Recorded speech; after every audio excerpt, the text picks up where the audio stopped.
안녕하세요. 뉴스톡톡 시간입니다. 지난 주말인 18일 워싱턴 DC 의사당 앞에서 1월 6일 의회 난입 사태 관련자 기소 처분에 항의하는 Justice for J6 집회가 평화적으로 막을 내렸습니다. 도널드 트럼프 전 대통령 지지자 200여 명이 모여 구호를 외치고 행진했는데요. 경찰은 1000여 명, 취재진은 500여 명이 모인 자리였습니다. 시위의 효과로 따지자면 200여 명이 모여 수만 명이 모여 구호를 외친 효과를 봤다고 볼 수 있는 성공적인 집회였습니다. 정보 당국 및 의회 경찰은 집회에 700여 명 이상이 참석할 것으로 예상했습니다. 참석자들은 지난 1월 6일 의회 난입 사태 당시 체포됐던 이들이 폭력을 저지르지 않았다면서 그들이 정치범이라고 주장했는데요. 집회 참가자는 적었지만 때로는 격렬했고 집회 참석자와 이들을 반대하는 사람들 사이에 고성이 오가며 경찰이 해산시키기도 했습니다. 경찰은 권총을 가진 남성과 칼을 소지한 남성 등 4명을 체포했다고 합니다.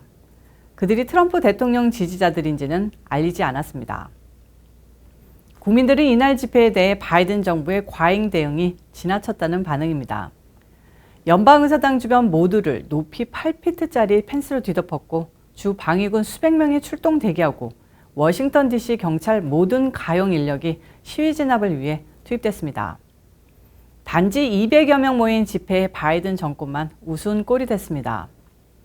이번 시위가 계획되자 바이든 정부는 지난 1월에 의회 난입 사태가 되풀이될 것처럼 언론을 자극하며 대응하는 모습을 보였는데요.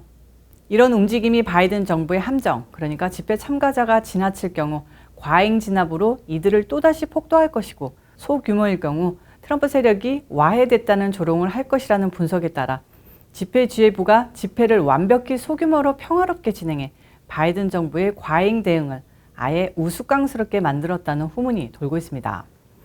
이번 시위에서 경찰들과 흥분한 군중과 폭력 사태를 기대했던 주류 언론은 한마디로 뒤통수를 맞은 격이었다고 보수 매체들은 전하고 있습니다. 다음 소식입니다. 마이크로소프트의 창업자 빌 게이츠 주도로 시작된 클린 에너지 프로젝트 펀딩에서 10억 달러가 넘는 모금액이 모였습니다.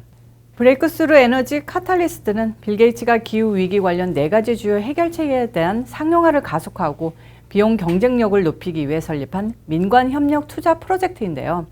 주요 투자 영역은 그린 수소, 지속가능한 항공연료, 장기 에너지 저장, 탄소 포집 등입니다. 블랙록의 자선재단이 5년에 걸쳐 1억 달러 투자를 약속했고 세계 최다 철강업체 아르셀로미탈과 아메리칸 에어라인스 그룹도 1억 달러를 투자할 예정입니다. 그 밖에 마이크로소프트와 제너럴 모터스, 뱅크 오브 아메리카, 보스턴 컨설팅 그룹 등 대기업들이 투자자로 참여했습니다. 빌 게이츠는 바이든 정권에도 영향력을 휘두르고 있는데요. 지난달 정부의 기후변화 대응을 위한 인프라 예산안 통과를 조건으로 15억 달러 투자를 약속한 바 있습니다. 빌 게이츠는 인터뷰에서 프로젝트가 내년에 시작될 것이며 핵심 파트너로 약 20곳 회사를 모집, 민간 자본을 30억 달러를 늘릴 계획이라고 전했습니다. 세계 최고 재벌이 단순히 환경을 위해 이렇게 투자하는 것인지에 대해서는 의견이 엇갈립니다. 3조 5천억 달러라는 상상할 수 없이 큰 돈이 인프라 예산이라는 명목으로 준비되고 있는데요. 그중 얼마나 많은 돈이 이런 친환경 사업으로 흘러들어갈지는 앞으로 주목해야 하는 이유입니다.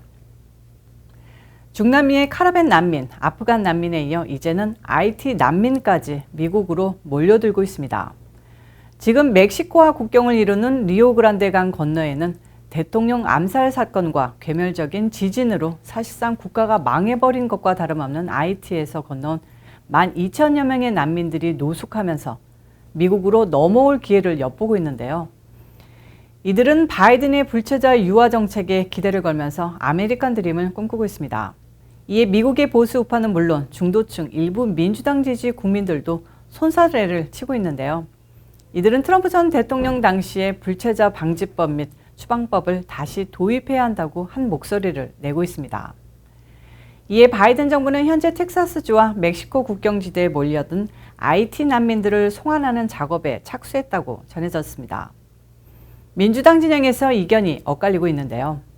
이미 바이든 정부는 전 세기를 동원해 멕시코 사우다드에서 건너와 텍사스주 델리오 다리 인근 불법 난민촌에 거주하는 12,000여 명의 IT인들을 추방하기로 한 방침을 정했습니다.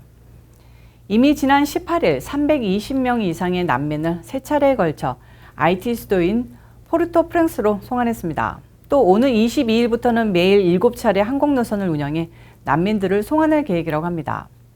이에 대해 라울 오르티스 미 국경 순찰대장은 기자회견에서 정부는 다음 주에 델리와 멕시코 사우다드 인근 난민촌에 있는 난민들을 신속히 송환하는 것을 목표로 하고 있다고 말했습니다. IT 난민들은 바이든 정부에게 실망했다는 반응인데요. 난민촌에 거주하는 롤린 푸티온메는 로이터와 인터뷰에서 IT에는 안전도 없고 일도 없다면서 집으로 돌아가느니 멕시코에서 생계를 이어나갈 계획이라고 말했습니다. 미국이 아니라 멕시코가 불체자 문제로 골머리를 앓게 됐습니다. 바이든 정권이 들어서자마자 불체와 유화 정책을 발표하며 미국은 전 세계 난민들이 목표로 하는 나라, 새로운 아메리칸 드림의 현장이 됐습니다. 아프간 철수에 따라 아프간 난민들을 무조건 받아주자 하는 동정 여론이 이제 점차 난민 반대로 변하고 있는데요. 뜬금없는 IT 난민들의 행렬이 미국민들을 정신 차리게 하는 계기가 되고 있습니다. 마지막 소식입니다. 지난 아프간 철군 사태 당시 수많은 미국민들이 ISIS-K의 자살 테러 공격으로 목숨을 잃었는데요. 이에 비분관계한 바이든 정부가 드론 공격으로 이들 지휘부를 제거했다며 자랑스레 기자회견하던 모습 기억하실 겁니다. 이게 오폭으로 밝혀졌죠. 한마디로 민간인 차량에 폭탄 떨구고 복수했다고 자화자찬한 것인데요. 이에 대한 탈레반이 조롱하고 나섰습니다. 언론에 따르면 미국의 드론, 오폭으로 가족을 잃은 아프가니스탄인들이 미국 측에 대면 사과와 보상 등을 요구하고 있다는 소식인데요.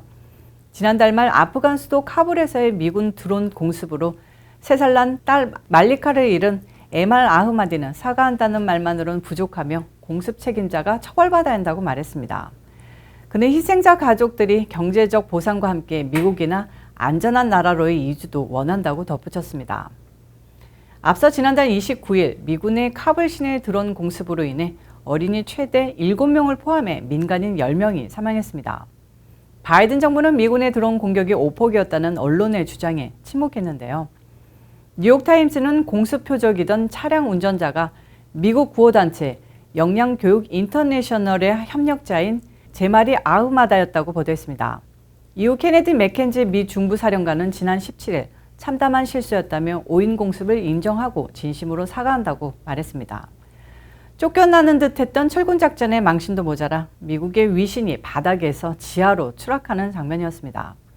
미국민들의 신뢰를 잃은 바이든 대통령은 더욱더 곤란한 지경이 됐습니다. 엄밀히 말하면 처벌을 받아야 할 최고 책임자는 바이든 대통령 본인이기 때문인데요. ISIS-K의 자폭 테러로 미군 13명이 전사한 뒤 그는 보복 공격 개시에 관한 모든 결정권을 국방장관 등 군 수뇌부에 맡겼고 미 언론은 이를 사실상 백지수표를 위임한 것이라고 묘사했던 바 있습니다. 미 국방부는 이번 오폭 사태의 책임을 누가 져야 하는지에 관한 조사에 착수한 것으로 전해졌습니다. 아프간 철군 사태로 그 난리를 치고도 어느 누구 해임된 인사 하나도 없는 것이 지금 바이든 정부의 민낯입니다.